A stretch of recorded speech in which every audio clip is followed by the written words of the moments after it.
ఇచ్చిన నినాదం దున్నేవాడికే భూమి అని ఎర్రజెండా సోదరులు నినాదం ఇస్తే ఆ నినాదాన్ని చట్టం చేసి జమీందారుల దగ్గర, జాగీదారుల దగ్గర, భూస్వాముల దగ్గర ఉన్న లక్షలాది ఎకరాలను ఆనాడు బూర్గుల రామకృష్ణారావు గారు, పివి నరసింహారావు గారు, శ్రీమతి ఇందిరాగాంధీ గారు అగ్రికల్చర్ సీలింగ్ యాక్ట్ తీసుకొచ్చి లక్షలాది ఎకరాలను భూస్వాముల నుంచి గుంజుకొని పేద ప్రజలకు పంచిపెట్టిన చరిత్ర కాంగ్రెస్ పార్టీది.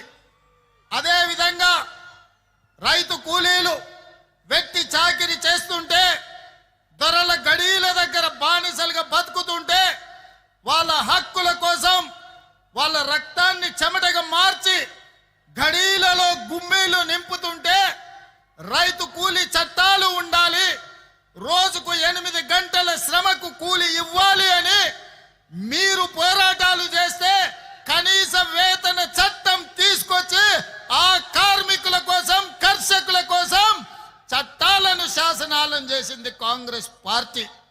అదే విధంగా ఈ భూమి మీద ఏ వస్తువు ఎవరైనా తయారు చేయని, ఆఖరికి అగ్గిపెట్టే సబ్బు బిల్ అయినా ఉత్పత్తి చేసేవాడే ధరను నిర్ణయిస్తే 6 కాలం కష్టపడి పంట పండించి, దుక్కి దున్ని పంట పండించి పంటను అమ్మడానికి వెళ్తే రైతు ధర నిర్ణయిస్తలేడు, కొనుగోలు చేసే దళారులు ధరలు నిర్ణయిస్తున్నారని రైతు కూలీ సంఘాలను కట్టి రైతాంగ ఉద్యమాలు మీరు చేస్తే కనీస మద్దతు ధర తీసుకొచ్చి దళారులను అడ్డు తొలగించి చట్టం చేసింది కాంగ్రెస్ పార్టీ.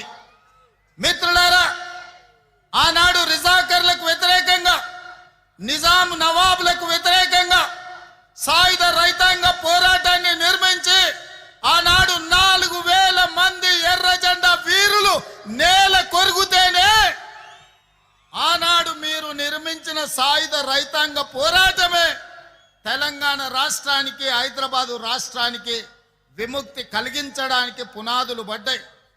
దేశమంతా స్వతంత్రం వచ్చి స్వేచ్ఛ వాయువులను పీలుస్తున్నప్పుడు హైదరాబాదు రాష్ట్రం నిజాం రజాకర్ల కాళ్ళ కింద నలిగిపోతుంటే ఆనాడు ఈ ప్రజలకు విముక్తి కలిగించాలి, ఈ ప్రజలకు స్వేచ్ఛను ప్రసాదించాలి అని మొట్టమొదటి ప్రధానమంత్రి పండిట్ జవహర్లాల్ నెహ్రూ గారు సర్దార్ వల్లభాయ్ పటేల్ పోలీస్ యాక్షన్ ద్వారా నిజాం రజాకర్లను లొంగ తీసుకొని నిజాం రజాకర్లను దిగంతాలకు తరిమిన చరిత్ర ఈ ప్రాంతానికి ఉన్నది.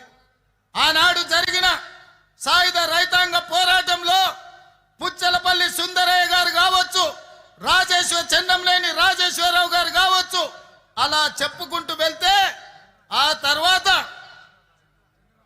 చంద్ర రాజేశ్వరరావు గారుతో పాటు ఆనాడు ఈ ప్రాంతానికి సంబంధించి స్వతంత్రం వచ్చిన తర్వాత కూడా భారత కమ్యూనిస్టు పార్టీ తరఫున పోరాటం చేసిన నల్లమల గిరిప్రసాద్ గారు, అదే విధంగా శేషగిరిరావు గారు ఈ ప్రాంతం నుంచి ప్రాతినిధ్యం వహించారు. ఈ రోజు ఈ వేదిక మీద పువ్వాడ నాగేశ్వరరావు గారు కూడా ఉన్నారు, ఆనాడు సిపిఐ ఉద్యమాలలో పాల్గొన్న వాళ్ళు. మిత్రులారా, ఇవాళ ఒకే ఒక్క మాట నేను ఈ వేదిక మీద నుంచి మీకు విజ్ఞప్తి చేయదలుచుకున్నా. ఆనాడు బ్రిటిష్ వాళ్ళతో ఎంత ప్రమాదం ఉండేనో ఈనాడు ఉన్న బీజేపీ అంటే బీజేపీ భారతీయ జనతా పార్టీ కాదు, ఇది బ్రిటిష్ జనతా పార్టీ. బ్రిటిషర్స్ విభజించు, పాలించు, పేదవాళ్లను అనగదొక్కు అన్న ఆలోచన బ్రిటిషర్స్ నుంచి ఇచ్చిన ఆలోచనతోటే ఈనాడు మనల్ని అణిచివేయాలని చూస్తుంది. ఇవాళ పేదల కోసం, రైతు కూలీల కోసం, భూమి లేని నిరుపేదల కోసం యూపీఏ ప్రభుత్వంలో ఆనాడు కమ్యూనిస్టు కాంగ్రెస్ పార్టీ కలిసి జాతీయ ఉపాధి హామీ పథకాన్ని తీసుకొస్తే ఈనాడు జాతీయ ఉపాధి హామీ పథకాన్ని రద్దు చేసింది. గ్రామాల నుంచి వలసలు తగ్గినాయి చట్టం ద్వారా.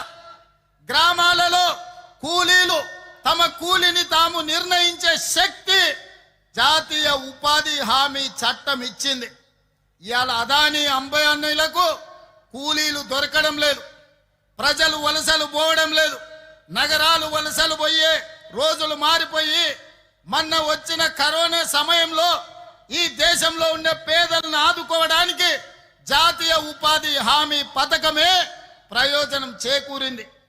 ఇవాళ నరేంద్ర మోడీ ప్రభుత్వం జాతీయ ఉపాధి హామీ పథకాన్ని తూట్లు పడిసి నిర్వీర్యం చేసి ఆ పథకాన్ని రద్దు చేయడం ద్వారా మళ్ళీ రైతులు, రైతు కూలీలు గ్రామాలు వదిలి పట్టణాలకు వలసపోయే పరిస్థితి.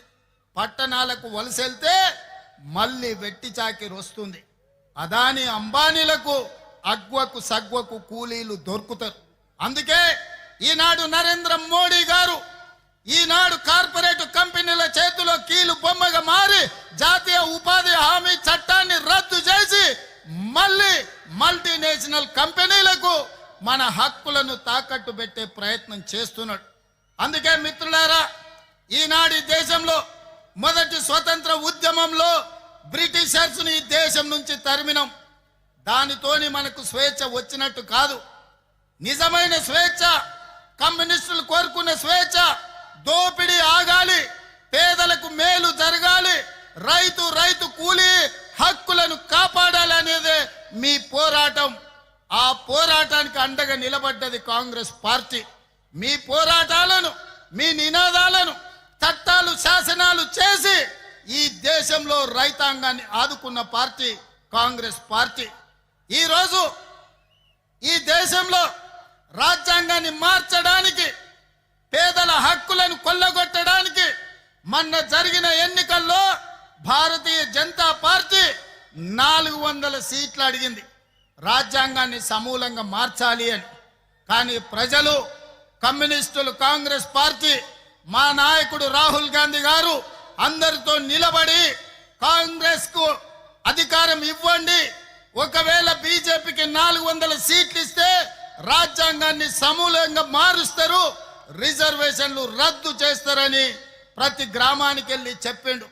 అందుకే ఈనాడు బీజేపీకి 240 సీట్ల దగ్గరనే ఆగింది. మరి పరోక్షంగా ఈనాడు మళ్ళీ రాజ్యాంగాన్ని చెరబట్టడానికి భారతీయ జనతా పార్టీ ప్రయత్నం చేస్తుంది. దాంట్లో భాగంగానే ఎస్ఐఆర్ తీసుకొచ్చిండ్రు. పేదల ఓటు హక్కును తొలగిస్తున్నారు. ఇది ఈనాటి ప్రయత్నం కాదు.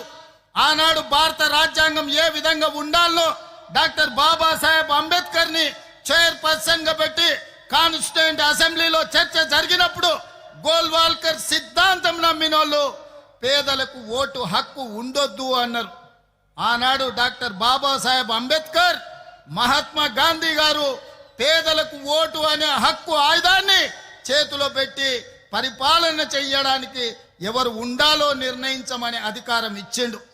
మరి ఈనాడు ఆ ఓటు హక్కును తొలగించడానికి బీజేపీ ఎస్ఐఆర్ ఉపయోగిస్తున్నది. మిత్రులారా, ఈ దేశంలోనే పుట్టి, ఈ దేశంలోనే పెరిగి, ఇక్కడ చనిపోతే ఈ మట్టిలో కలిసే మూలవాసులైన ఆదివాసీలను మీ ఆనవాళ్ళు తీసుకురండి, మీ ఆధారాలు తీసుకురండి, అప్పుడే మీకు ఓటు హక్కు ఇస్తామంటే ఇక్కడనే పుట్టి, ఇక్కడనే పెరిగి, ఇక్కడనే ఈ అడవుల్లో ఉండే జాతులు ఎక్కడి నుంచి ఆధారం తీసుకొస్తారని నేను అడుగుతున్నా. అందుకే మిత్రులారా, ఈ దేశంలో కుట్ర జరుగుతుంది. అధికారాన్ని శాశ్వతంగా అంటి పెట్టుకోవాలని పేదల వ్యతిరేక ప్రభుత్వం భారతీయ జనతా పార్టీ ప్రయత్నం చేస్తుంది.